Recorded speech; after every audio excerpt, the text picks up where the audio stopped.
How's it going, guys? TacTixHD here, bringing you Season 1 of my NHL 14 GM Mode Expansion Team Series featuring the Hamilton Wolverines. If you guys have not yet watched the creation of this expansion team, make sure you watch that video. There'll be an annotation on the screen right now for you to click. Also, guys, I want to say sorry for any of you that have been waiting. I know it's been about a month since that creation video went out. Just been really busy, and this video took a while to make, so it was really hard to find that much time. But as you guys can see right here, just going through the general settings, it's going to be a 10-year GM mode. Superstar difficulty, trade level difficulty is hard. Basically the hardest possible thing, except GM mode, GM firing's off, as we're probably going to tank the first few years, and I don't want to get fired because of that, as we're not using the same team. So we're going to be taking place of the New York Islanders, guys, if you did watch the creation video. The reason for that was actually because the Islanders had the lowest overall combined with their NHL and AHL teams. So if you added up the stars of both their NHL and AHL teams, they were actually the lowest in the entire NHL. So I figured I would take out the weakest team.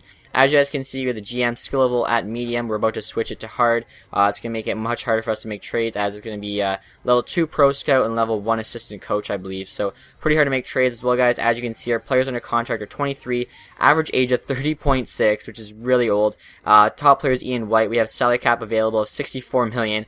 None of our players are signed because we all have a free agent. So once we get in, I think they're all going to have like a salary of around $2 million for 1 year. So that's what we're going to have to work with. So here, guys, you can see our NHL lineup. As you can see, not looking too good at all. Wojciech Wolski, there's our highest rated forward, 81 overall.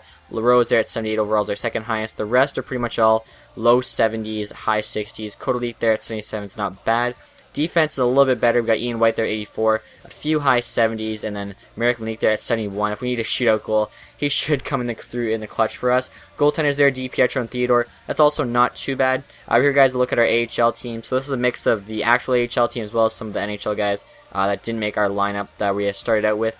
As you guys can see, Pidan there, 71 overall, first pair defenseman. I'm sure Bacon will like that. We'll see how good of a defenseman he turns into for us as well. Poulin, our starting goaltender there, not too bad. I think he's got around 3.5-star red potential. Here, guys, look at our overall again. 3-star offense, 3.5-star defense, 4-star goaltending. So that's what we have to work with going in here. Don't expect to do good this first year. We'd rather actually do bad and get the high pick. But as you guys can know, because we're the New York Islanders, we actually don't have that first-round pick. They traded it away. So here, guys, they look at all of our top prospects. Griffin Reinhart, Ryan Pollock, and Sebastian Kohlberg were our 3 highest there. Reinhart with 4.5-star potential, and Pollock and Kohlberg each with 4-star potential, respectively.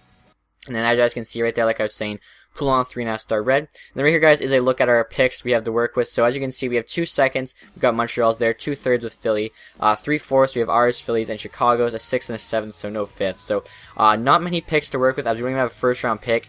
And our first-round pick is probably going to turn into the first overall. So we really got to be smart here with our moves. And basically, we're playing this GM mode on the hardest possible difficulty, I think.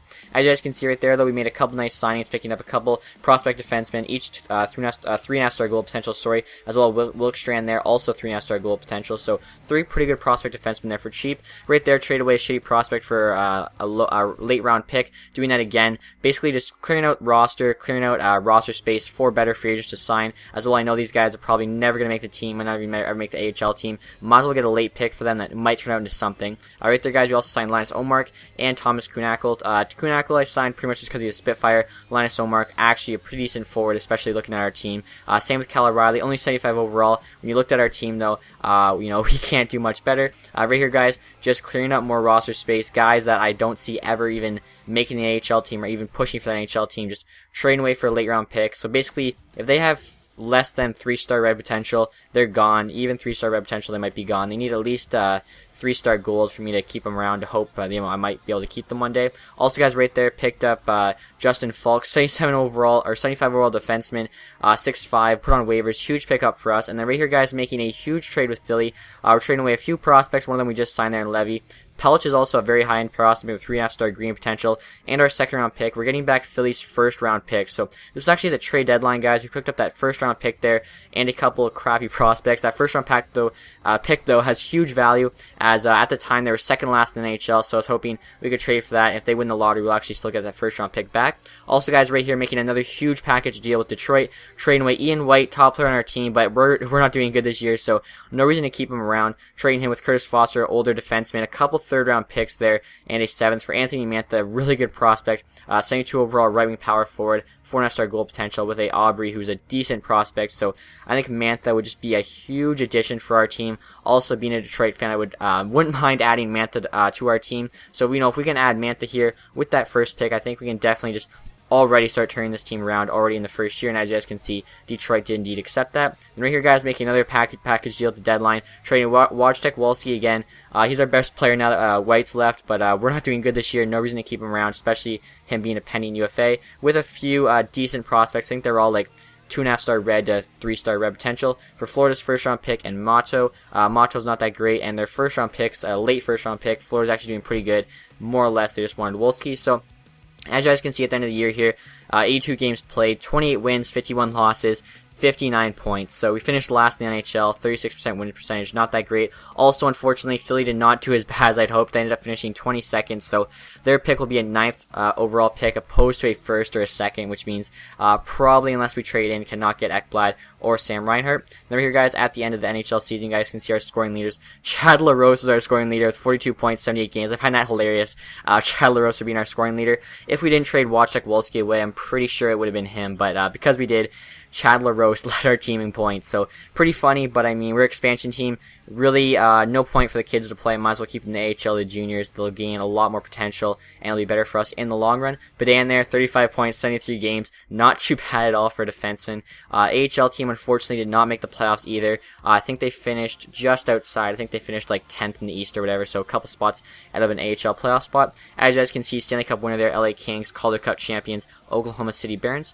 Here, guys, a quick look at the retired players. Saku Koivu, Savard, and Hanzus there. Bertuzzi and Samuelson. Ryan Smith, just like in real life. Sheldon Surrey. A few players from our team here that are older defensemen. Mark Eden, Mike Matau, who we traded for with Florida, as well as Merrick Malik. So nothing really serious there. I'd rather them retire than anything. Just save me time letting them go in free agency in the summer. So right here, guys, we're at the draft now. As you can see, we weren't able to make a deal for the first, second round pick. Just didn't have enough assets. So actually, New Jersey, who finished second last, won the lottery, got Ekblad with the first overall pick. As well, Buffalo finished third last, so they had the second and third pick, picked up Sam Reinhart and a really good kid in Mistel. But we got really lucky, I think, ourselves, getting Leon Draisaitl at the 9th pick. I think that's a huge pick for us. And right here, guys, with our second first-round pick, we're actually picking up Joshua Hosang.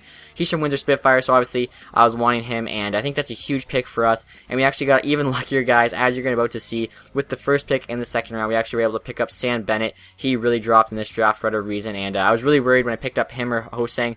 Hosang was ranked one higher than him. I didn't know if Bennett would be around with that second pick, and I'm so glad we got him. So Draisaitl, Hosang, and Bennett with our first 3 picks. I think it's just an absolute steal.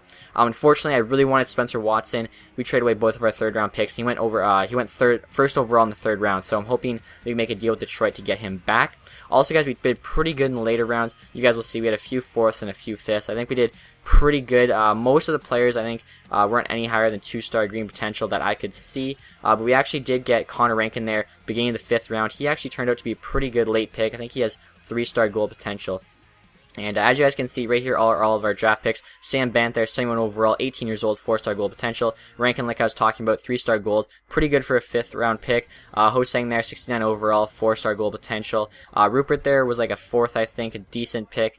As you guys can see, we actually got a pretty good, decent amount of prospects, I think. Draisaitl there, 64 overall, 4-star gold. So him, Hosang, Bennett, and yeah, we didn't get Watson. I wish we did. Those 3 guys are going to be huge for us. So, here you guys are just at the re-sign phase. I actually did give Bennett a contract, I think, being 71 overall. He might be able to play in the AHL for us. If not, just send him to juniors and bring him back later. So, most of the players that are like, 30 years old or over, I would just let go right away. Most of them, too, were like low 70s. So, if they were a combination of 30 years old or over, or less than 75 overall, and had less than 3-star potential, I was letting them go immediately. There's no reason for me to keep them around the roster.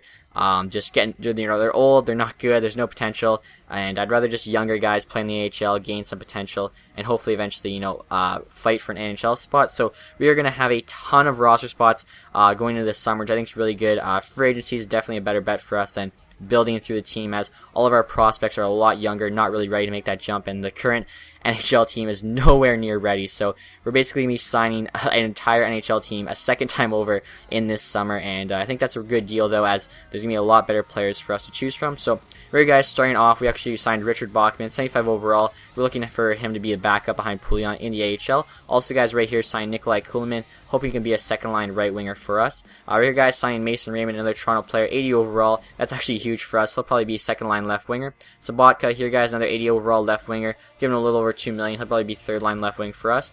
Jaromir Jagr here, guys, giving him a huge contract, $5 million a year for $5 million a year for 2 years.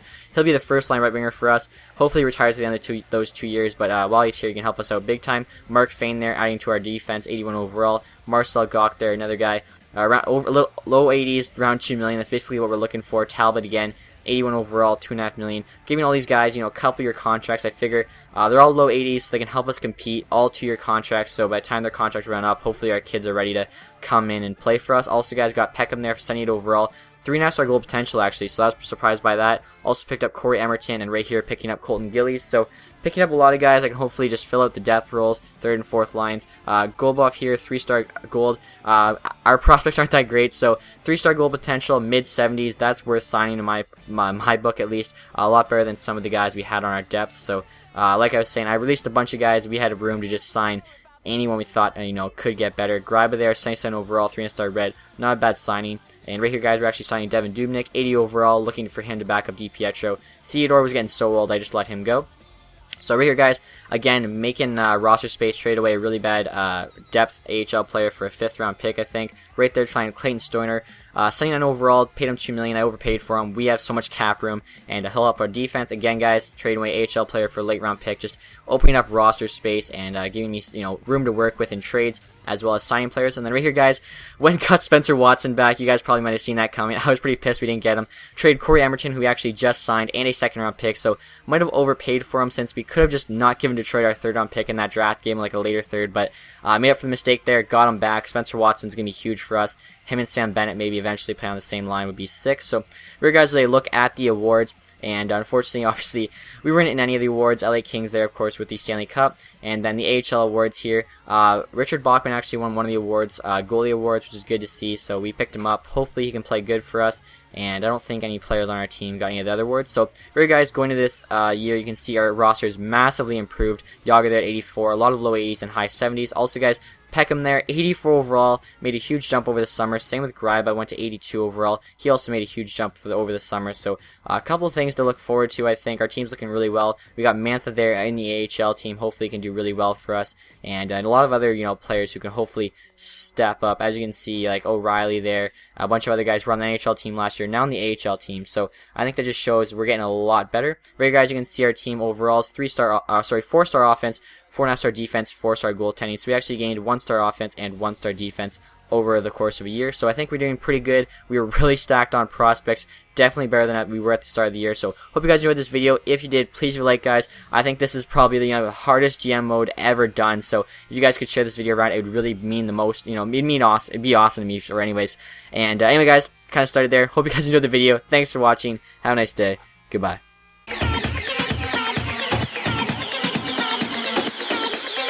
It's the kind of beat that go.